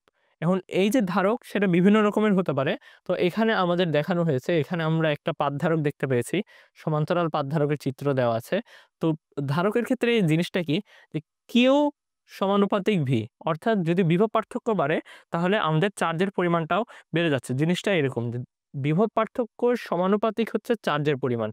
কিউ সমানুপাতিক ভি। তাহলে কিউ বাই ভি কনস্ট্যান্ট থাকছে। যদি আমি কিউ বাই কিউ মানে যদি ভি কে এপাশে নিয়ে আসি, অর্থাৎ কিউ কে যদি ভি দ্বারা ভাগ করি তাহলে কিন্তু আমার এটা একটা কনস্ট্যান্ট থাকছে। এই যে কনস্ট্যান্ট যে মান সেটাই হচ্ছে আমাদের সি বা ধারকত্বের মান। তাহলে এই যে ধারকত্ব বা ক্যাপাসিটেন্স যেটাকে বলছি, ধারকত্ব C is equals to Q divided by V. ধারকত্ব C is equals to Q divided by V, এটাই হচ্ছে আমাদের ধারকের ক্ষেত্রে মেইন সূত্র। একটা জিনিস লক্ষ্য করবা যে সি এখানে লেখা আছে সি সমানুপাতিক কিউ টু দি পাওয়ার 0। এর মানে কি বোঝাচ্ছে? এর মানে একটা জিনিস বোঝাচ্ছে যে এই যে ধারকত্ব কিন্তু আমাদের চার্জের পরিমাণের উপর নির্ভর করে না। আবার রিপিট করছি, ধারকত্ব চার্জের পরিমাণের উপর হচ্ছে কি বলে নির্ভর করে না। আবার সি সমানুপাতিক ভি টু দি পাওয়ার 0 মানে কি বোঝাচ্ছে? মানে বোঝাচ্ছে যে আমাদের ধারকত্ব এই বিভবের পরিমাণের উপরেও নির্ভর করে না। কিন্তু এখানে দেখলাম এটা হচ্ছে আমাদের সূত্রের, এটা হচ্ছে আমাদের সূত্রের। তোমরা প্রশ্ন করতে পারো যে এখানে দেখলাম C is equals to q by V, তাহলে এটা এখানে আমরা কেন এই জিনিসটাকে লিখছি? কারণ এখানে বোঝাচ্ছে এটার উপরে এটা নির্ভর করে না। তাহলে এটা শুধু আমরা সূত্রের জন্য কিউ বাই ভিটা নিয়ে আসবো। তাহলে ক্যাপাসিটেন্স বা এই যে ধারকত্ব এটা কিসের উপর নির্ভর করে? এটা নির্ভর করে জিওমেট্রিক্যাল স্ট্রাকচারের উপর। মানে একটা বস্তুর যে হচ্ছে জ্যামিতিক গঠন, একটা বস্তুর জ্যামিতিক গঠনের উপর নির্ভর করবে তার ধারকত্ব কত। আমি হচ্ছে বিভব পার্থক্য বা চার্জের পরিমাণ কমানো বাড়ানোর সাথে ধারকত্বের সম্পর্ক নাই। সি এর এককটা কি? সি এর একক হচ্ছে ফ্যারাড। সি এর একক হচ্ছে ফ্যারাড এবং সি এর যেটা মাত্রা বা ধারকত্বের মাত্রাটা হচ্ছে m inverse 1 L inverse 2 T to the power 4 I square. m inverse 1 L inverse 2 T to the power 4 I square. এটা হচ্ছে আমাদের ধারকত্বের মাত্রা। তো ধারকত্বের এককটা হচ্ছে আমাদের ফ্যারাড এবং ধারকত্ব নির্ভর করে জিওমেট্রিক্যাল স্ট্রাকচারের উপর, আমাদের এই যে আধান বা হচ্ছে বিভব পার্থক্যের উপরে নয়। এখন দেখো, এখন আমরা ধারকের ক্ষেত্রে যদি যাই তাহলে এটা হচ্ছে আমাদের একটা গোলাকার ধারক, এটা আমাদের গোলাকার পরিবাহী ধারক। এটা আমাদের গোলাকার পরিবাহী ধারক যদি হয়, এটার ক্ষেত্রে আমাদের সূত্রটা কি আসবে? এটার ক্ষেত্রে সূত্রটা আসবে C is equals to 4 pi epsilon naught K R. আমাদেরকে এই সূত্রটাই মনে রাখতে হবে যে গোলাকার পরিবাহী ধারকের ক্ষেত্রে আমাদের সূত্রটা হচ্ছে C is equals to 4 pi epsilon naught K R. দেখো পাই একটা ধ্রুবক, এপসাইলন নটও একটা ধ্রুবক, কে এর মানও আমাদের দেওয়া থাকবে। তাহলে এখানে মেইন যে ফ্যাক্টর সেটা হচ্ছে আর বা এই যে গোলকের যেটা ব্যাসার্ধ সেটা। তাহলে সি সমানুপাতিক আর, সি সমানুপাতিক আর হবে। অর্থাৎ আমাদের যেটা এই যে ধারকত্ব, এই ধারকত্বটা গোলাকার পরিবাহীর ক্ষেত্রে এই ব্যাসার্ধের সাথে সমানুপাতে থাকবে, এই ব্যাসার্ধের সাথে সমানুপাতে থাকবে। এখন দেখো আমরা যদি এটা সমান্তরাল পাতধারক নিয়ে আলোচনা করি, সমান্তরাল পাতধারকের ক্ষেত্রে সূত্রটা হচ্ছে C is equals to epsilon naught A divided by d. C is equals to epsilon naught A divided by D. তাহলে এপসাইলন নটটা কি? আমাদের তড়িৎ ভেদনযোগ্যতা, শূন্য মাধ্যমে তড়িৎ ভেদনযোগ্যতা। এটা কি? এই হচ্ছে আমাদের যে এই হচ্ছে আমাদের এই যে ক্ষেত্রফল, এই হচ্ছে আমাদের যে ক্ষেত্রফল, এই যে পাতটা থাকবে তার ক্ষেত্রফল এবং কি এবং ডি হচ্ছে এই যে দুটা পাতের মধ্যবর্তী দূরত্ব। এই যে দুটা পাত আছে এই দুইটা পাতের মধ্যবর্তী দূরত্ব। তাহলে এই যে পাত আছে পাতগুলোর ক্ষেত্রফল এবং তাদের মধ্যবর্তী দূরত্ব এবং এই যে আমাদের তড়িৎ ভেদনযোগ্যতা, এই সবগুলোর উপরেই নির্ভর করছে কিন্তু আমাদের এই যে সমান্তরাল পাতধারকের যে ধারকত্ব। তাহলে সমান্তরাল পাতধারকের ধারকত্ব C is equals to epsilon naught A divided by D. তাহলে তাহলে সূত্রটা হচ্ছে কি C is equals to epsilon naught A divided by D. এটা হচ্ছে সমান্তরাল পাতধারকের ক্ষেত্রে। আর যখন আমরা এই যে গোলাকার পরিবাহীর ক্ষেত্রে যাব, গোলাকার যে আমাদের ধারক থাকবে সেটার ক্ষেত্রে যদি যাই, গোলাকার ধারকের ক্ষেত্রে আসবে আমাদের C is equals to 4 pi epsilon naught K আর।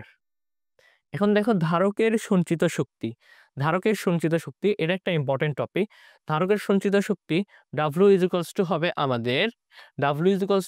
আমাদের half of Q square divided by C, half of Q square divided by C. আবার আমরা এই যে সি কে কিভাবে লিখতে পারি? C is equals to Q divided by V, C is equals to Q divided by V, তাহলে half of C V square, half of C V square. আবার এটাকে লিখতে পারি half of Q into V, তাহলে half of Q into V. তাহলে আমরা এই যে ধারকের সঞ্চিত শক্তি, এটার কিন্তু আমরা তিনটা রূপ পেলাম। এই তিনটা রূপই আমাদেরকে মনে রাখতে হবে, তিনটা রূপে আমাদেরকে মনে রাখতে হবে। সেটা কি? Half of Q square divided by C, half of C V square, half of Q into V.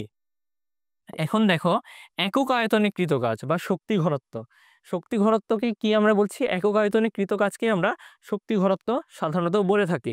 সেটা কি? একক আয়তনে কৃত কাজ যদি হয়, একক আয়তনে কৃত কাজ হবে এই যে এখানে আমরা আয়তন, আয়তন হবে এ ইন্টু ডি, আর আমরা কৃত কাজ কিন্তু পেয়ে গেছি half of C V square, half of C V square. এখন আমরা সি কে কিভাবে লিখতে পারি? সি হচ্ছে epsilon naught A divided by D. V কে কিভাবে লিখতে পারি? আমরা কি জেনেছিলাম? E is equals to minus V divided by D. এখানে যদি মাইনাসকে আমরা উপেক্ষা করি তাহলে কি লিখতে পারি? যে V is equals two E into D, V is equals two E into D. তাহলে সেটাই আমরা লিখে দিচ্ছি। এখান থেকে আমরা পাচ্ছি এই যে শক্তি ঘনত্ব, যেটা আমাদের শক্তি ঘনত্বের, তাহলে সূত্রটা কি আসবে? শক্তি ঘনত্বের সূত্রটা আসবে যে শক্তি ঘনত্ব is equals to half of epsilon naught K into E square, half of epsilon naught K into E square. এখন যদি এটা বায়ু মাধ্যমে হয় তাহলে কে এর মান 1, আর যদি না হয় তাহলে জে এর মান, তাহলে কে এর মানে যেটা থাকবে সেটা আমরা বসাবো।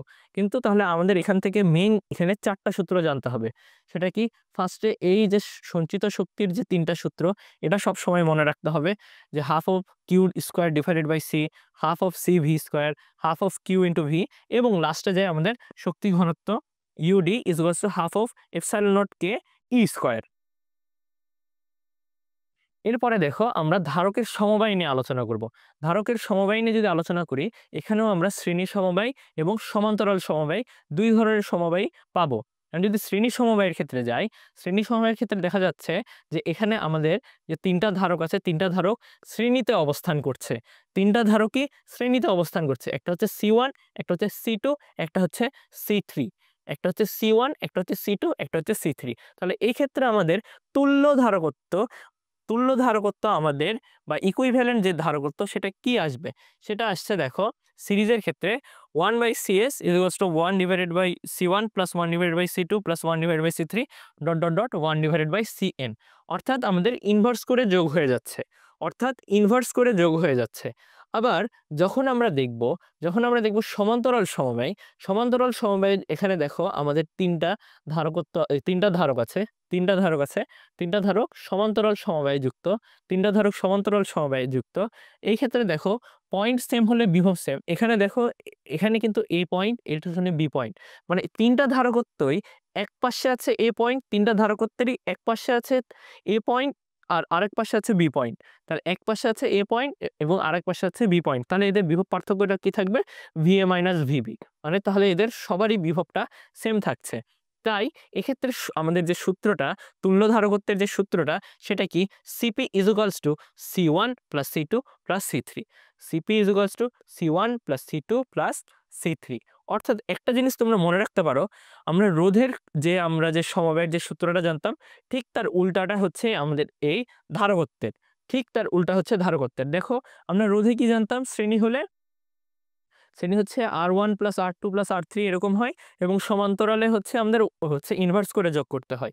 এখন ধারকের ক্ষেত্রে আমরা যখন শ্রেণী করব তখন আমাদেরকে ইনভার্স করে যোগ করতে হচ্ছে, কিন্তু ধারকত্বের ক্ষেত্রে যখন আমরা সমান্তরাল যাব তখন আমরা নর্মাল যোগ করছি। তাহলে ঠিক এটা রোধের যে সমবায় ছিল তার উল্টা হয়ে যাচ্ছে।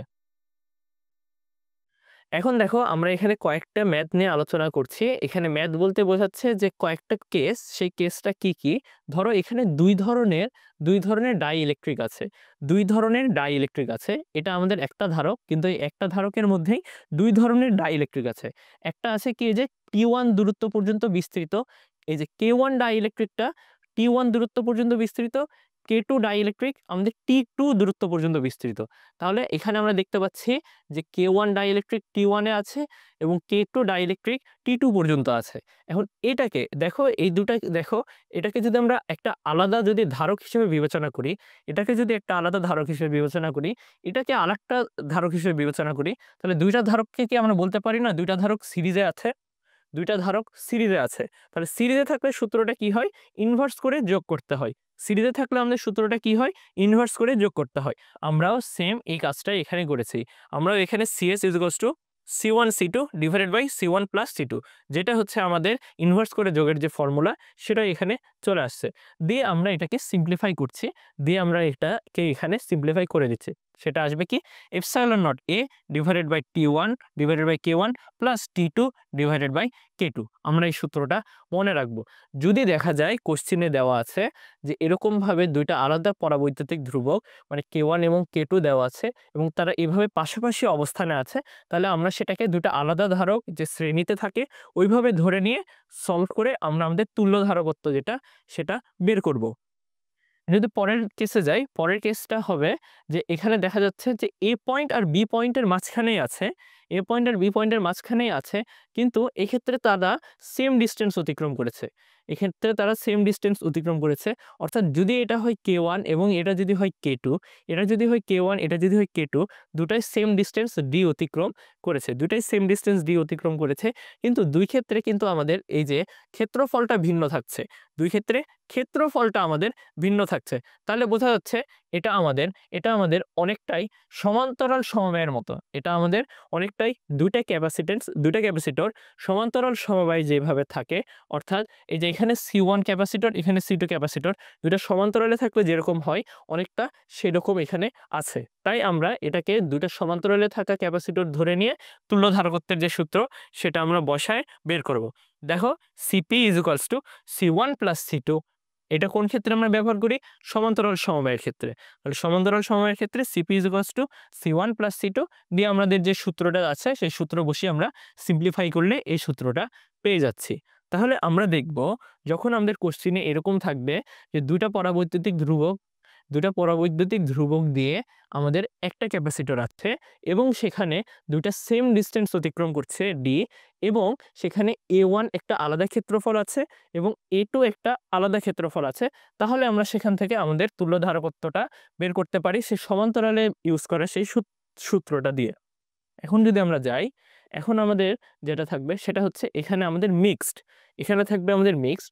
এই মিক্সডটাতে কি দেখো, এটা যদি একটা আমাদের মিডলাইন হয়, মিডলাইনের এখানে দেখো আমাদের এখানে একটা K1 ধ্রুবক আছে, এখানে আমাদের K1 পরাবৈদ্যুতিক ধ্রুবক আছে, এখানে আমাদের K2 আছে, এবং এটার পাশেই কিন্তু আমাদের K3 আছে, এটার পাশেই আমাদের K3 আছে, অর্থাৎ এখানে টোটাল তিন ধরনের পরাবৈদ্যুতিক ধ্রুবক আছে।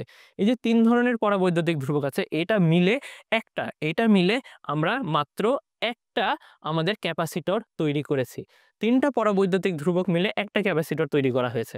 এটার মধ্যে যে অর্ধেক অংশ সেটার যেটা ডিসটেন্স সেটা ধরে নিচ্ছে D2, সেটা ধরে নিচ্ছে D2। বাকি যে হচ্ছে অর্ধেক অংশ আছে তার মধ্যে আবার আলাদা দুইটা পরাবৈদ্যুতিক ধ্রুবক আছে, যেটা একটা করেছে আমাদের D1 ডিসটেন্স অতিক্রম করেছে, তাহলে অপরটা কি করবে, অপরটা অবশ্যই আমাদের D2 মাইনাস D1। এই পুরোটা যদি আমাদের D2 হয় এবং এটা যদি D1 হয় তাহলে এইটুকু হবে আমাদের D2 মাইনাস D1, তাহলে এটা আমাদের D2 মাইনাস D1 ডিসটেন্স অতিক্রম করেছে। এখন আমরা করব কি, এখন এই যে C1 বলতে এটা ধরে নিচ্ছে এবং C2 বলতে এটা ধরে নিচ্ছি, তাহলে এই দুইটা আমাদের কি আগের যে চিত্রটা দেখে এসেছিলাম এটার অনুরূপ না, এটার অনুরূপই কিন্তু আমাদের এই যে আমাদের এই চিত্রের এই যে হাফ পোর্শন, এই হাফ পোর্শনটা সেই আগের চিত্রের অনেকটাই অনুরূপ। তাহলে আমরা এটাকে ধরে নিচ্ছি যে এই দুটো আমাদের সমান্তরালে থাকবে, অর্থাৎ প্যারালালে থাকবে। এই দুটো যদি সমান্তরালে থাকে এদের যে তুল্যধারকত্ব সেটা হচ্ছে আমাদের C', সেটা হচ্ছে আমাদের C'। এখন এই C''টা অর্থাৎ এই C''টা কিন্তু এটার সাথে থাকবে আমাদের শ্রেণীতে, এই যে C', এটা থাকবে আমাদের এইটার সাথে শ্রেণীতে। তখন আমরা কি করব, আমরা এটাকে এই যে এখানে যোগ করে দিচ্ছি, তাহলে C is equal to C' plus C3, তাহলে C is equal to C' plus C3, আর কিছু আমাদের করতে হচ্ছে না। এখন আমরা আমাদের যে কোশ্চেন সলভে চলে যাব। কোশ্চেন সলভে যদি যাই, কোশ্চেন সলভে এখানে আমাদের দেওয়া আছে চিত্র 1 এবং চিত্র 2। এখানে চিত্র 1-এ কয়েকটা ক্যাপাসিটর দেওয়া আছে এবং চিত্র 2-এ কয়েকটা ক্যাপাসিটর দেওয়া আছে। চিত্র 1-এ যেগুলো ক্যাপাসিটর সেই ক্যাপাসিটরগুলো দেখো C1 C2 C3 C4, অর্থাৎ চারটা ক্যাপাসিটর আমাদের এখানে। যদি আমি আমাদের কোশ্চেনটাকে একটু যদি বড় করে দেখাই, যে দেখো এখানে আমাদের চারটা ক্যাপাসিটর আছে, এই যে চারটা ক্যাপাসিটর, এই চারটা ক্যাপাসিটর প্যারালালে আছে, এখানে চারটা ক্যাপাসিটর প্যারালালে আছে, এবং চিত্র 2 এর ক্ষেত্রে এখানে দুইটা ক্যাপাসিটর প্যারালালে, বাকি দুইটা আমাদের সিরিজে আছে। তাহলে 1 নম্বর চিত্রে আমাদের তুল্য ধারকত্ব নির্ণয় করতে যদি বলে, 1 নম্বর চিত্রে তুল্য ধারকত্ব নির্ণয় করতে যদি বলে, দেখো এখানে যে C1 C2 C3 C4 চারটা যদি প্যারালালে থাকে এবং চারটার মান যদি আমরা বসাই, যে C1 আর C2 এর মান হচ্ছে 2 মাইক্রোফ্যারাড, 2 মাইক্রোফ্যারাড, এবং C3 আর C4 এর হচ্ছে 4 মাইক্রোফ্যারাড, এবং C3 C4 এর কি 4 মাইক্রোফ্যারাড। তাহলে আমাদের কি আসবে? তাহলে আসবে আমাদের CP = C1 plus C2 plus C3 plus C4।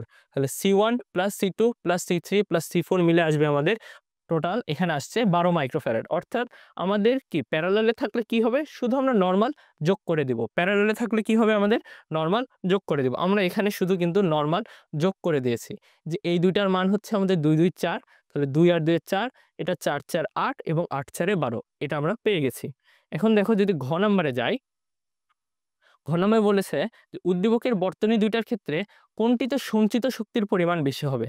অর্থাৎ সঞ্চিত শক্তির পরিমাণ আমাকে নির্ণয় করতে হবে। সঞ্চিত শক্তি নির্ণয় করার জন্য আমার কি দরকার? সঞ্চিত শক্তি নির্ণয় করার জন্য আমার দরকার যেমন বিভব দরকার, বিভবের সাথে আমাদের ক্যাপাসিটেন্স অর্থাৎ ধারকত্ব দরকার। এখন আমরা সেই ধারকত্ব, আমরা তো চিত্র 1 এর জন্য ধারকত্ব নির্ণয় করলামই, এখন চিত্র 2 এর জন্য ধারকত্ব নির্ণয় করব, এবং সেটার সাহায্যে আমরা যে সঞ্চিত শক্তির যে সূত্র সেটা অ্যাপ্লাই করব। তাহলে আমরা সেই সঞ্চিত শক্তির পরিমাণটা পেয়ে যাব। এখন যদি দেখি, এখন যদি দেখি যে ঘ নাম্বারে দেখা আছে যে গ হতে প্রাপ্ত আমাদের সিপি হচ্ছে 12 মাইক্রোফ্যারাড, যেটা আমরা এই যে এই গ নাম্বারে এই চিত্র থেকে অর্থাৎ চিত্র 1 থেকে পেয়ে এসেছি। চিত্র 1 থেকে যদি পেয়ে এসেছি যেটা, যে একটা মাইক্রোফ্যারাডকে আমরা শুধু ফ্যারাড বা 10⁻⁶ দিয়ে গুণ করলেই আমরা ফ্যারাডে কনভার্ট করতে পারবো, সেটা নিয়ে এসেছি। এবং ই হচ্ছে আমাদের 12 ভোল্ট, এবং ই হচ্ছে আমাদের 12 ভোল্ট, যেটা আমাদের সেই চিত্রেই দেওয়া আছে। ই = 12 ভোল্ট, দেখো আমাদের এই যে উদ্দীপকের চিত্রেই দেওয়া আছে। এখন আমরা যদি যাই, যে আমরা যদি চিত্র এই যে 1 এর যদি সঞ্চিত শক্তিটা বের করতে চাই, সেটার সূত্র কি হবে? সেটার সূত্র হচ্ছে এই সঞ্চিত শক্তির পরিমাণ half of CP V square, half of CP V square. এখানে হাফ থাকলো, সিপি এর মান কত পেলাম?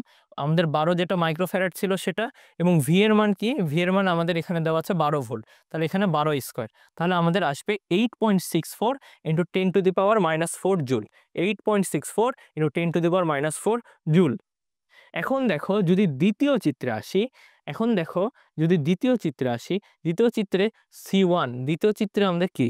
দ্বিতীয় চিত্রে আমাদের C1 আর C2, দ্বিতীয় চিত্রে হচ্ছে আমাদের C1 আর C2 আছে সমান্তরালে, এবং C3 C4 কিভাবে আছে আমাদের শ্রেণীতে। তাহলে C1 আর C2 আছে আমাদের সমান্তরালে, C3 এবং C4 আছে আমাদের শ্রেণীতে। তাহলে এটা আমরা কি করব? যেটা সমান্তরালে আছে সেক্ষেত্রে আমরা নরমাল যে সূত্র সেটা প্রয়োগ করব। যেটা আমাদের নরমাল সূত্রটা কি ছিল? শুধু যোগ করা, সেটা করে দিচ্ছি। তাহলে 2 আর 2 4 হচ্ছে, 3 আর 4 হচ্ছে আমাদের শ্রেণীতে ছিল, এর মানে আমাদেরকে ইনভার্স করে যোগ করতে হবে। ইনভার্স করে যদি যোগ করি, ইনভার্স করে যোগ করলে কত আসছে? ইনভার্স করে যোগ করলে আমাদের আসবে হচ্ছে C3 C4 আর এদিকে CP1, এই তিনটা ইনভার্স করে যোগ করলে আমাদের মান আসছে 4/3 × 10⁻⁶, 4/3 × 10⁻⁶। এখন আমরা সেই আগের যেটা সঞ্চিত শক্তির যে সূত্র সেটা অ্যাপ্লাই করব। সেটা কি হবে? Half of CS V square, half of CS V square, তাহলে হাফ × 4/3 × 10⁻⁶, আর এখানে 12 স্কোয়ার, তাহলে আসছে আমার 9.6 × 10⁻⁵, 9.6 × 10⁻⁵। এখন দেখো প্রথম চিত্রের মান এসেছিল আমাদের 10⁻⁴, এবং দ্বিতীয় চিত্রের মান এসেছিল আমাদের 10⁻⁵। এর মানে প্রথম চিত্রের ক্ষেত্রে আমার সঞ্চিত শক্তির পরিমাণ সবচেয়ে বেশি হচ্ছে। এখন দেখো আমাদের সেকেন্ড কোশ্চেনে আছে আমাদের এখানে একটা চিত্র, এবং এখানে এ বিন্দুতে একটা আধানের পরিমাণ দেওয়া আছে, সি বিন্দুতে একটা আধানের পরিমাণ দেওয়া আছে। এখানে বলা আছে চিত্রে এ ও সি বিন্দুতে বায়ু মাধ্যমে যথাক্রমে -2 × 10⁻⁹ কুলম্ব এবং +1.5 × 10⁻⁹ কুলম্ব চার্জ স্থাপন করা হলো। মানে এখানে দুই ধরনের চার্জ দেওয়া আছে, এবং এটা একটা আমাদের হচ্ছে এখানে যে ব্যবস্থাটা আছে সেখানে এ আর বি এর মধ্যে যে ডিসটেন্স সেটা হচ্ছে 2 মিটার, বি এবং সি এর মধ্যে 1.5 মিটার, সি এবং ডি এর মধ্যে 2 মিটার, ডি এবং এর মধ্যে আবার 1.5 মিটার। এখন কোশ্চেনে বলেছে আমাদের বি বিন্দুতে প্রাবল্যের মানটা কত হবে? বি বিন্দুতে প্রাবল্যের মান কত হবে? এ চার্জের জন্য বি বিন্দুতে প্রাবল্যের মান হবে এ চার্জের জন্য। এই যে এ চার্জের জন্য এই চার্জটাও কিন্তু আমাদের বি বিন্দুতে একটা প্রাবল্য দিবে। এই চার্জটাও একটা বি বিন্দুতে প্রাবল্য দিবে। আবার এই যে সি বিন্দুতে যে চার্জটা আছে সেটাও বি বিন্দুতে একটা প্রাবল্য দিবে। তাহলে এ বিন্দুতে প্রাবল্য আর সি বিন্দুতে প্রাবল্য। কারণ এ চার্জের জন্য প্রাবল্য এবং সি চার্জের জন্য প্রাবল্যটা আমরা বের করব।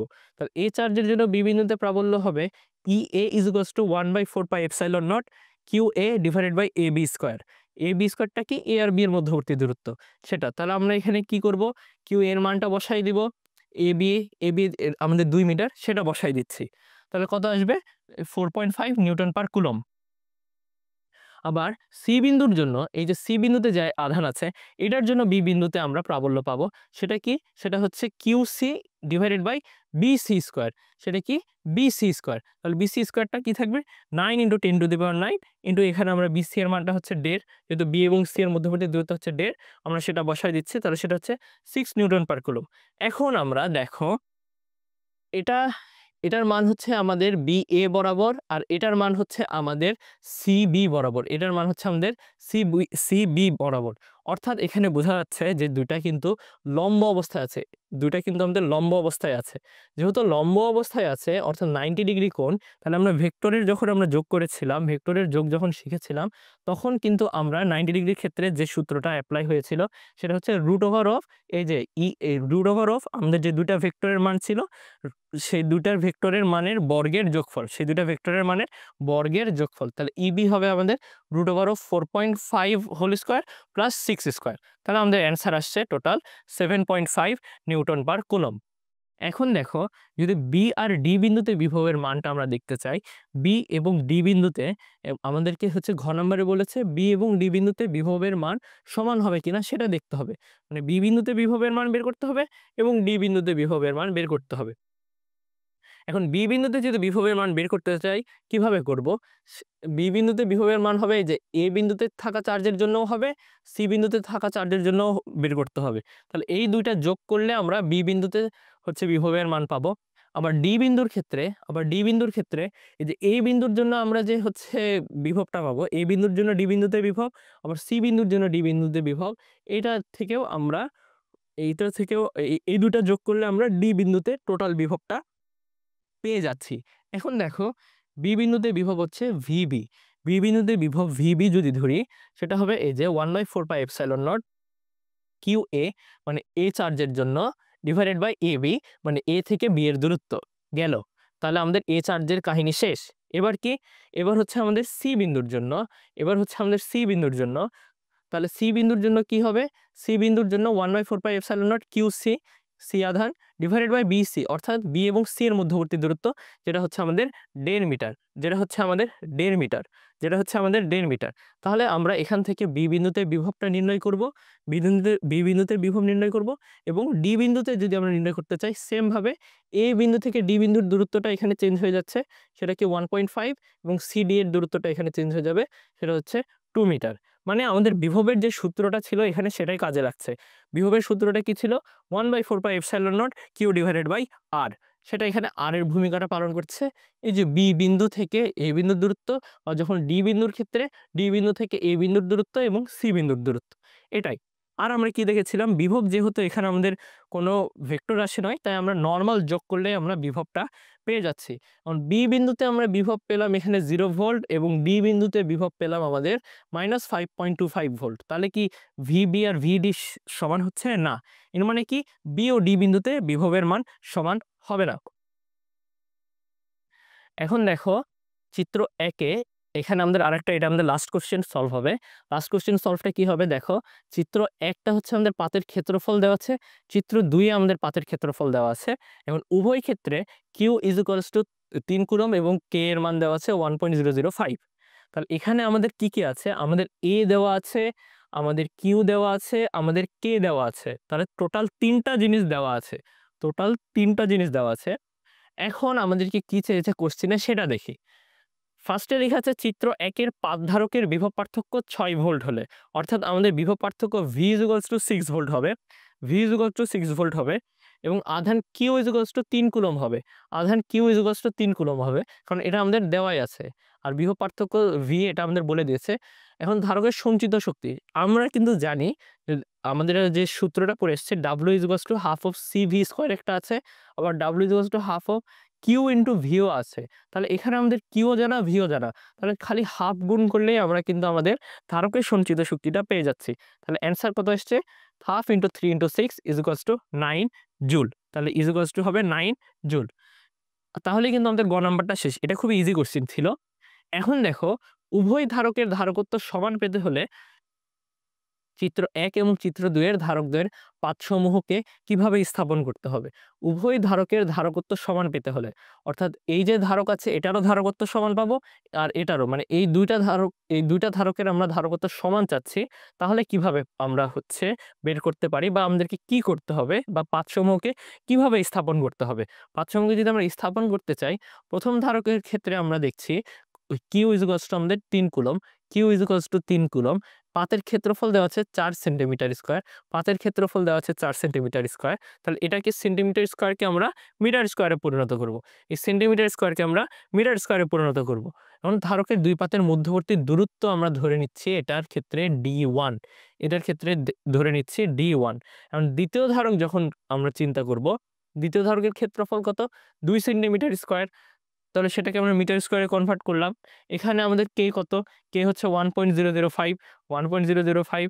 এখন মধ্যবর্তী দূরত্ব আমরা ধরে নিচ্ছি দুইটা পাতের, এই ক্ষেত্রে D2।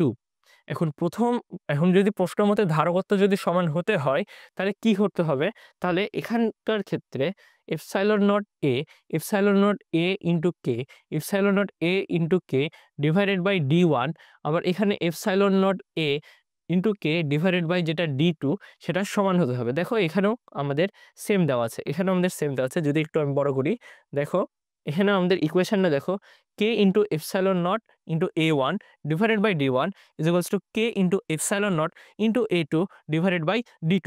তাহলে এখান থেকে আমাদের কে এপসাইলন নট কেটে যাচ্ছে, থাকছে আমাদের কি D1 by D2 is equals to A1 by A2।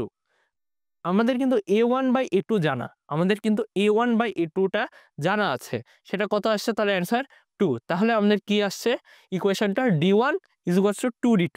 এর মানে কি বোঝাচ্ছে, যে উভয় ধারকের ধারকত্ব যদি আমরা সমান পেতে চাই, উভয় ধারকের ধারকত্ব সমান পেতে হলে প্রথম ধারকের পাতদ্বয় কত, D1, প্রথম ধারকের পাতদ্বয়কে দ্বিতীয় ধারকের পাতদ্বয়ের দ্বিগুণ দূরত্বে স্থাপন করতে হবে। আমরা দ্বিতীয় ধারকের যে পাতদ্বয়ের দূরত্বটা কত ধরে নিয়েছিলাম, D2।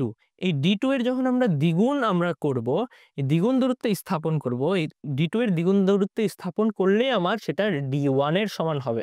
তাই এখানে লেখা আছে উভয় ধারকের ধারকত্ব যখন আমার সমান হতে হলে প্রথম ধারকের যে প্রথম ধারকের পাতদ্বয়কে দ্বিতীয় ধারকের পাতদ্বয়ের দ্বিগুণ দূরত্বে, অর্থাৎ ডাবল দূরত্বে আমাকে স্থাপন করতে হবে।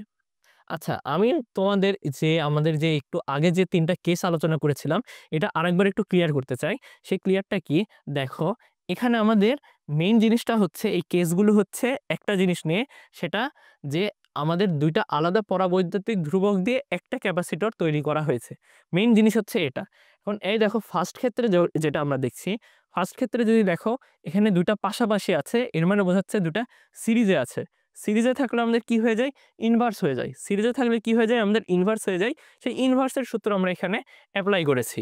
সেকেন্ড ক্ষেত্রে দেখো, সেকেন্ডের ক্ষেত্রে আমাদের এই দুটা আমরা ধরে নিচ্ছি, এর মানে এখানে সমান্তরালে আছে, এই দুটা সমান্তরালে আছে। সমান্তরালে ক্যাপাসিটর থাকলে আমরা কি সূত্র জানি, সমান্তরালে ক্যাপাসিটর থাকলে আমরা জানি সেটা আমাদের ইজিলি খালি যোগ হয়ে যায়, আর বেশি কিছু করতে হয় না। আমরা সেটা এই সূত্রে অ্যাপ্লাই করেছি। শুধু থার্ড কেসে যে আমাদের অনেক সময় উল্টাপাল্টা হয়ে যায়, আমারও হয়ে যায় অনেক সময়, সেটা কি দেখো, এই যে এখানে আমাদের K1 আছে, এখানে K2 আছে, এবং এখানে আমাদের K3 আছে।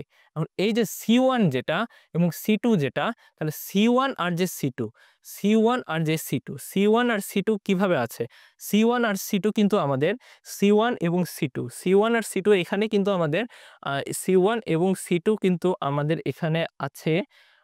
এখানে মনে হয় আমাদের একটা জিনিস এখানে মিস্টেকটা হয়ে গেছে সেটা আমাদেরকে ঠিক করতে হবে যে এই যে এটাকে আমরা C1 আর C2 না ধরে এটাকে ধরি যদি আমরা C1, এটাকে ধরি যদি আমরা C1 আর এটাকে যদি আমরা C2 আর C3 ধরি তাহলে মেবি আমাদের ঠিক চলে আসবে। কারণ তাছাড়া আমাদের মিলবে না জিনিসটা। আমরা যদি আরেকবার দেখি যে এটা যদি C1, C2 আর C3 হয়, আর এটা যদি C1 হয় আর এটা যদি C2 হয়, এটা যদি C1 হয় আর এটা যদি C2 হয় আর এটা যদি C3 হয়, তাহলে দেখো C1 এর ক্ষেত্রে আমার K1 epsilon not A1 D1, C2 এর ক্ষেত্রে K2 এপসাইলন নট A2 আর হচ্ছে D2 মাইনাস D1। তাহলে এটা হচ্ছে আমাদের D2 মাইনাস D1। তাহলে এটা হচ্ছে আমাদের D2 মাইনাস D1। আর তাহলে C প্রাইমটা কি হচ্ছে C1 C2 divided by C1 plus C2। তাহলে এটা হচ্ছে মেইনলি আমাদের কোন ক্ষেত্রে ইউজ হবে, এটা যখন আমাদের দুটা জিনিস সিরিজে থাকে, এটা আমাদের মূলত দুইটা জিনিস যখন সিরিজে থাকে তখন ইউজ হয়। তাহলে এখানে এটা বোঝাচ্ছে যে এই যে C1 এবং C2, C1 এবং C2 এখানে সিরিজে আছে, এখানে C1 এবং C2 আমাদের সিরিজে আছে। এই জিনিসটা আমরা একটু কিভাবে ফিল করব, আমরা এই চিত্রটাকে যদি একটু ঘুরাই নেই, চিত্রটাকে যদি ঘুরাই নেই তাহলে কিন্তু জিনিসটা ইজিলি ফিল করতে পারবা। চিত্রটাকে তুমি যদি ঘুরায় নাও তাহলে দেখো এখানে যদি মাঝ বরাবর যাই তাহলে এখানে একটা যদি মিডল পয়েন্ট হয়ে যায় তাহলে এখানে এক ধরনের আছে, এখানে এক ধরনের আছে। তাহলে এখানে আমাদের K1, এখানে যদি আমাদের K2 থাকে তাহলে বোঝা যাচ্ছে এই দুটা ইজিলি আমার সিরিজে আছে, এই দুইটা আমাদের ইজিলি সিরিজে আছে। এর আগের কিছুক্ষণ আগে যখন আমি বুঝিয়েছিলাম তখন হয়তো আমি বলে ফেলেছিলাম যে এই দুইটা আমাদের হচ্ছে প্যারালালে আছে, কিন্তু না, এই দুইটাই মেইনলি আমাদের সিরিজে আছে এবং এটা আমাদের প্যারালালে আছে। এই দুইটা সিরিজে আছে কিভাবে, আমরা এই চিত্রটাকে যখন একটু রোটেট করে নিচ্ছি, এই চিত্রটাকে রোটেট করে নিলে দেখো, এই চিত্রটাকে রোটেট করে নিলে কিরকম হবে, চিত্রটাকে রোটেট যদি করে নেই তাহলে হবে যে এই যে এখানে একটা মিডল লাইন যাবে, এখানে একটা মিডল লাইন যাবে, আবার এখানে একটা মিডল লাইন যাবে। এখানে মিডল লাইন যাওয়ার ফলে এখানে K1 থাকছে, এখানে K2 থাকছে। এই যে K1 আর K2 এটা কিন্তু আমরা আগেও দেখে এসেছি, এই যে এখানে আমাদের K1 এবং K2 অর্থাৎ দুইটা আমাদের সিরিজের মধ্যে আছে, অর্থাৎ দুইটা আমাদের সিরিজের মধ্যে আছে। তাহলে এই যে দুইটা সিরিজের মধ্যে থাকলে সূত্রটা আমাদের ইনভার্স দিয়ে হয়ে যায়। আবার এই দুটো যখন সিরিজের মধ্যে আছে, এই যে যেটা আমাদের K3 এর জন্য, K3 এর জন্য আছে, K3 এর জন্য কিন্তু আমাদের সেটা তাহলে হয়ে যাচ্ছে কি, আমাদের প্যারালাল হয়ে যাচ্ছে। এই যে K3 এর জন্য আমাদের সেটা প্যারালাল হয়ে যাচ্ছে, অর্থাৎ এই চিত্রের অনুরূপ হয়ে যাচ্ছে। যখন প্যারালাল হয়ে যাচ্ছে তখন আমরা এটা নরমাল যোগ করে দিব। যখন প্যারালাল হয়ে যাচ্ছে তখন আমরা সেটা নরমাল যোগ করে দিব। তাহলে এই কয়টা জিনিস একটু মাথায় রাখবো যে এই কেসটা আমাদের জন্য একটু ডিফিকাল্ট এবং এটা আমরা একটু বারবার দেখব। যেমন দেখো আমারই এখন ভুল হয়ে গেছিল, কিন্তু তোমাদেরকে এই ভুলটা করা যাবে না। কেন করা যাবে না? কারণ এখানে এই যে আমাদের আছে এই জিনিসটা আমরা চিত্রটা একটু রোটেট করে নিয়েছি, এই কারণে বুঝতে সুবিধা হলো। তাহলে আমাদের অনেক সময় উদ্দীপকে থাকবে যে একভাবে আমাদের চিত্র দেওয়া থাকবে, আমরা আমাদের সুবিধা মতো চিত্রটা সাজিয়ে নিব বা সিম্পলিফাই করে নিব, তাহলে আমরা কোশ্চেনটা ইজিলি অ্যান্সার করতে পারবো। তাহলে আমরা এখানে কিন্তু ফার্স্ট সৃজনশীলে ধারকত্ব নিয়ে পড়েছি। ধারকত্বের বিভিন্ন একটা পুরো সার্কিট সলভ করলাম, এখানে ধারকত্ব সার্কিট সলভ করলাম। তারপরে কি করলাম, বিভিন্ন বিন্দুতে বিভব, বিভিন্ন বিন্দুতে প্রাবল্য, এগুলো নির্ণয় করলাম। এবং লাস্টে যেয়ে কি করলাম, এবং লাস্টে যেয়ে আবার ধারকত্বে ফিরে আসলাম এবং ধারকত্বের যে সঞ্চিত শক্তি এবং ধারকত্বের যে পাদদ্বয় সেগুলোকে কিভাবে স্থাপন করব সেটা জানলাম। তাহলে আমাদেরকে মেইনলি যেটা জানতে হবে এই অধ্যায় থেকে কি কি কোশ্চেন আসে, সেটা এই যে ধারক, এই যে বিভব নির্ণয়, প্রাবল্য নির্ণয়, এই জিনিসগুলো থেকেই মেইনলি আমাদের কোশ্চেনগুলো আসে। তাই আমরা এই যে বিগত সালের বোর্ড কোশ্চেনগুলো সেগুলো সুন্দর করে সলভ করব, তাহলে আশা করা যায় এবং এই যে টপিকগুলো পড়ালাম সেগুলো যদি মাথায় রাখে ইনশাল্লাহ তোমরা এই অধ্যায় থেকে কোশ্চেন অ্যান্সার করতে পারবা। তাহলে সবাইকে ধন্যবাদ সাথে থাকার জন্য। আবার নেক্সটে পরবর্তীতে অন্য কোনো ক্লাসে দেখা হবে। আসসালামু আলাইকুম।